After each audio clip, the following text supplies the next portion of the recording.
Hai semua, salam sejahtera Malaysia. Selamat datang ke channel Fels Lifestyle.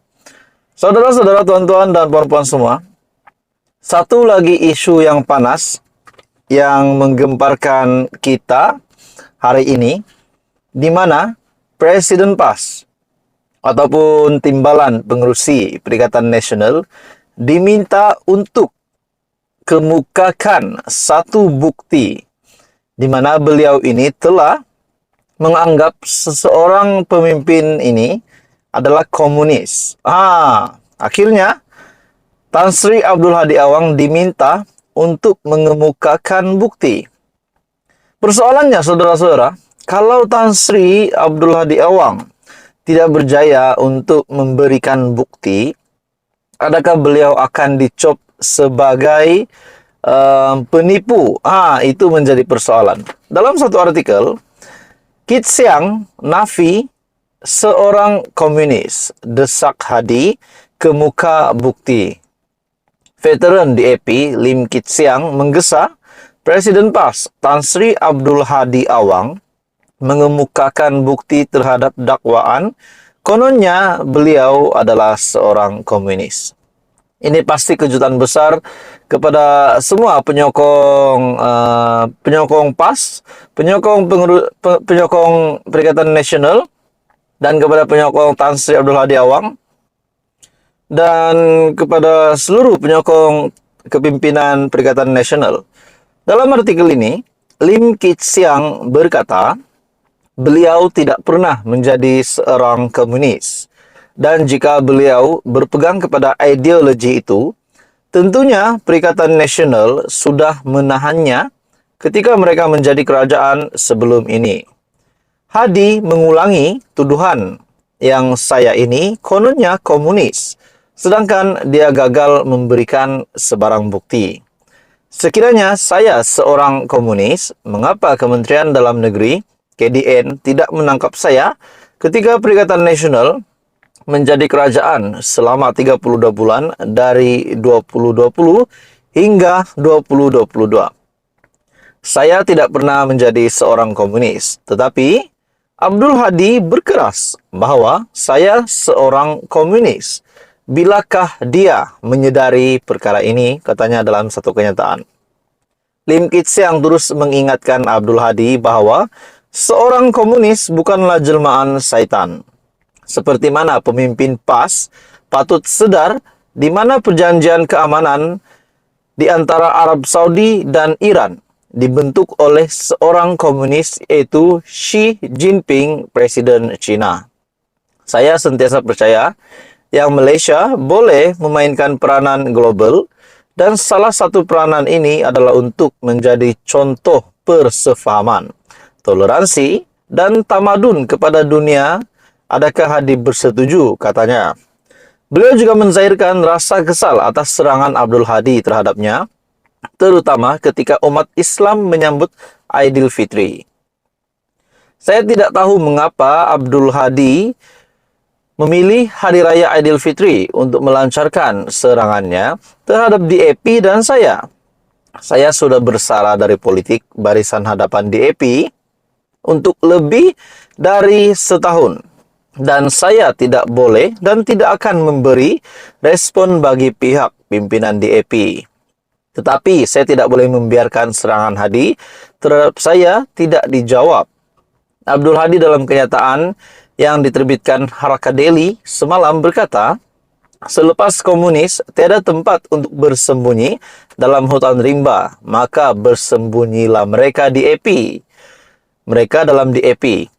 Ahli Parlimen Marang itu berkata, DAP tidak mengubah pendirian Malaysia apabila parti itu secara terbuka mempertahankan sekularisme walaupun Islam agama rasmi negara. Jadi akhirnya, saudara-saudara, Presiden PAS diminta untuk mengemukakan bukti.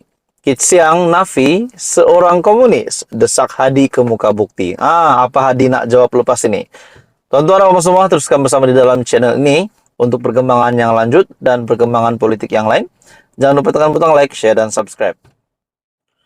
Halo semua, salam sejahtera Malaysia.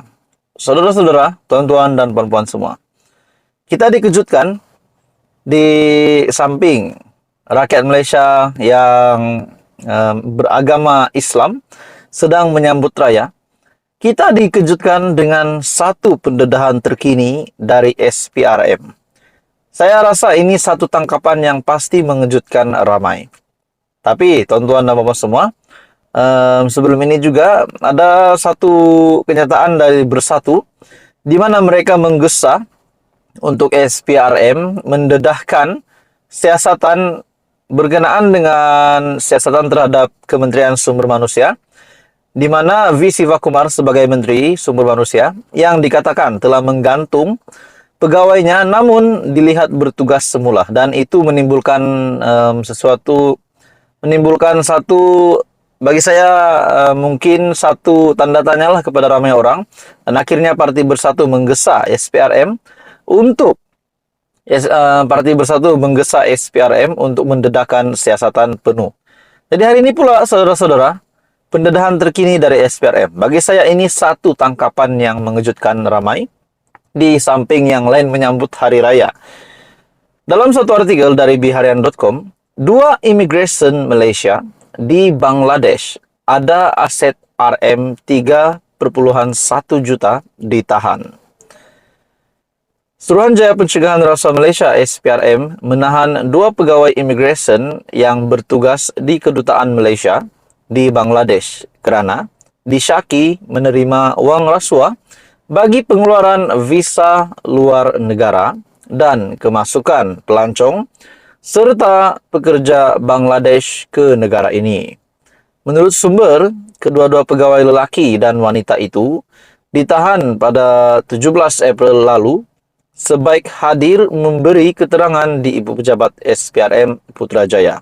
Oke, baik, saudara-saudara, tuan-tuan dan puan, kepada semua yang pertama kali di dalam channel ini dan juga kepada yang menonton video ini, bagi Anda yang belum subscribe, Anda boleh subscribe channel ini. Anda juga boleh like video ini dan tekan share supaya ramai yang tahu dan boleh bantu kembangkan channel ini. Dalam artikel ini, SPRM mengesan transaksi kemasukan uang yang mencurigakan ke dalam akaun bank kedua-dua suspek, dan mereka telah diarahkan pulang ke Malaysia untuk membantu siasatan kes. Mereka direman 3 hari bermula 18 April selepas Magistrat Irzah Zulaika Rohanuddin mengeluarkan perintah reman di Mahkamah Magistrat Putrajaya pada Selasa, iaitu pada 18 April menurut sumber itu. Selain itu, sumber turut memaklumkan lebih 20 akaun bank membabitkan individu dan syarikat berkaitan telah diambil tindakan pembekuan. Pembekuan akan akaun dan penyitaan harta tak ahli membabitkan. Penyitaan 8 bidang tanah dianggarkan bernilai kira-kira RM 3,1 juta. Sementara itu, Ketua Pesuruhjaya SPRM Tan Sri Azam Baki ketika dihubungi mengesahkan penahanan itu dan memaklumkan siasatan dijalankan di bawah Seksyen 17 dalam kurungan E Akta SPRM 2009 dan Seksyen 4 dalam kurungan 1 Akta Pencegahan Pengubahan Wang Haram, Pencegahan Pembiayaan Keganasan dan Hasil daripada Aktiviti Haram ataupun AMLA TFPUAA 2001. Saya tidak tolak kemungkinan terdapat lagi beberapa tangkapan lain akan dibuat selepas ini.